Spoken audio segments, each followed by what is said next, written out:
லஷம்சு எம்பகைலஹா an துதிரிக்கல் கமர வளல்லைலு சாபிகுன் Nahar வக்குல்லுன் ஃபீ ஃபலக்கி யஸ்பஹூன் என்ற இந்த வசனத்தை அல்லாஹ் சொல்லுகின்றான்.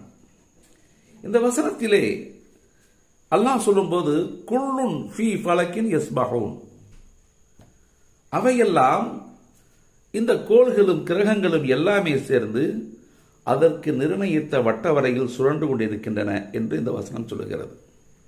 நவீன அறிவியல் இதை இப்பொழுது கேலக்சிகளாக பகுத்து பார்க்கிறது.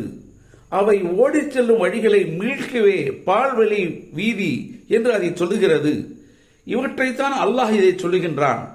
1400 ஆண்டுகளுக்கு முன்னால் சொல்லப்பட்ட ஒரு விஷயத்தை நவீன அறிவியல் அப்படியே தனக்குள் சுவீகரித்துக் கொள்கிறது என்று சொன்னால் இந்த வேதம் எவ்வளவு உயிர்ப்போடு இருக்கிறது என்பதை நீங்கள் விளங்க வேண்டும்.